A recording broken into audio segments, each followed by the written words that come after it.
You know, some people have fooled us into thinking the world is flat, right? Other people say the world is curved. People like me say the world is open. Open? Open. When you have smart globes from Oregon Scientific, which are interactive with a USB port in it, you know, the world is truly open, but the world's open in many other kinds of ways today for learning, in fact. There are many ways in which we can collaborate with people around the world. In fact, there are books about this today, about global perspectives on collaboration, global education. Many people talking about the fact that we can now work with anyone else from anywhere at any time all around the world. And that's the premise of this program, this short 10-minute video pod. So we're going to go into this little section here today on global connections and collaborations. The trend is to move towards international collaborations and global interactions, but you need to have agreements, you need to have partnerships, you need to have contracts, you need to have memorandums of understanding. Experiment, pilot, trial things, but do talk to one another about what you're attempting to do. Are you going to do a wiki activity and bring in people from around the world, like bring in school children and teachers from the Netherlands and other parts of Europe? Are you going to bring in researchers from Brazil and other Latin American and South American countries? Are you going to bring in people from Africa or watch a video created in current television on a school or a business in Africa and then bring that person into your class? Whatever it is, you're going to be sharing new perspectives with people around the world, and your students will find out. Not only that, they'll construct knowledge, they'll negotiate, they'll interact. The rationale here is teamwork skills, reflection skills, perspective taking, construction. I mean, really, these are higher order, deep things that we want in our classes across any discipline. We want to move from silo-based types of learning with technology to global perspective taking, collaborative, using technology as a social medium. But to do that on a global scale requires us to rethink our schedules, to think about timelines, because in Asia, classes might start later than in America. Same is true in Europe, right? Think about timelines for your class. Think about what you do at the end in terms of celebrating success. And then if you use one course management or learning management system to be able to enroll students in that one system, think about the interoperability across all systems and of that content produced by your students. And think about how grading might take place in different classes or for their global work, as well as communication. Will it be in English? Will they use a language translation tool? Will they need to know other languages? How will you convene your classes? Will you need to have your headsets on with your students to collaborate and share and discuss and so forth for team meetings? At the K-12 level, there are many things that have happened during the past 2 decades, in fact. We've been doing online collaboration between kids and schools for cultural exchanges, food projects, storytelling. There are adventure projects where people are in the Arctic, like my friend Aaron Daring at the University of Minnesota, going to Greenland, Iceland, Baffinans. There are flat classroom projects where kids analyze books across classrooms around the world. There is scientific research being done at the North and South Poles, shared with kids in schools. So again, my friend Aaron Daring taking off on his missions to the Arctic and talking to kids in schools live with his research data. EPALS and iEarn projects have been doing things of this nature where kids communicate and collaborate with others and pick a country. Teachers pick countries to work with. Global Nomads Group, which lets students in America talk to kids in Iran, India, Afghanistan, Brazil.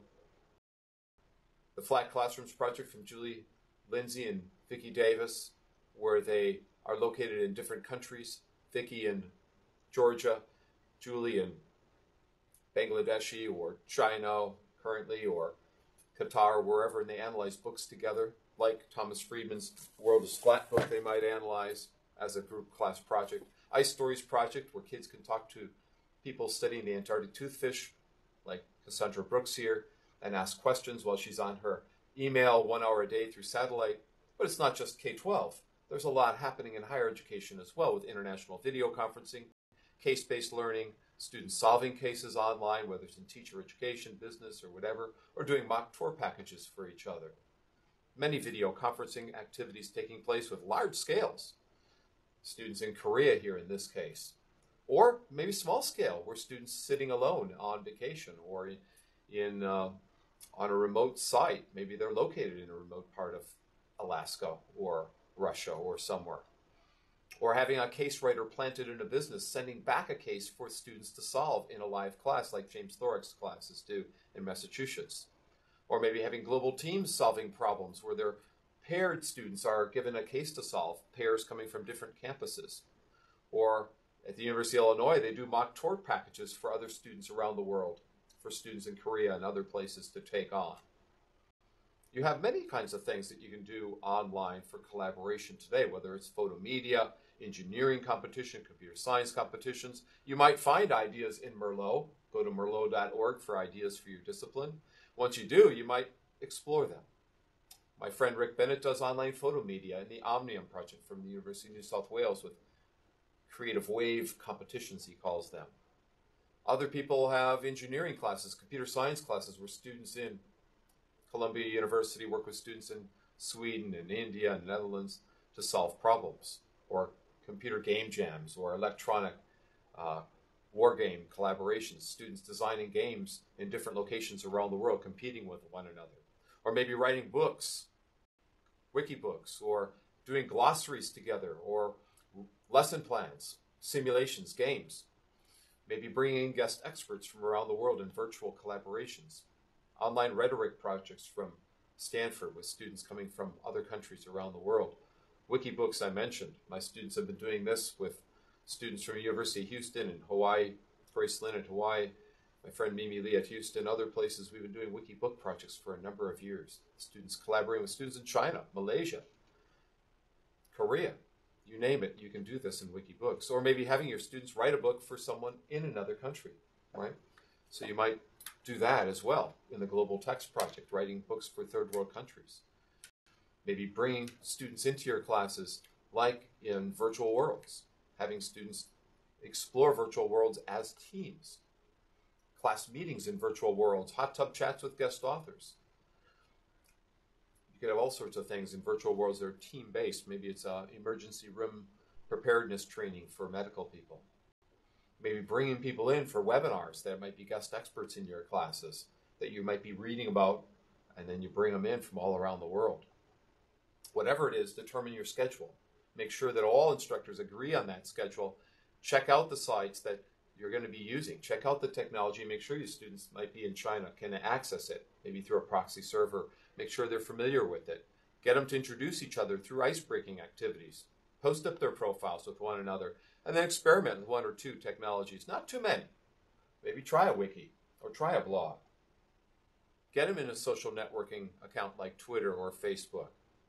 If you can't find an organization to work with, or find a school or university to work with, maybe there's a website that promotes it. Maybe there's someone who's looking to do something like this. Find someone at a conference and talk to them about your interest in doing this.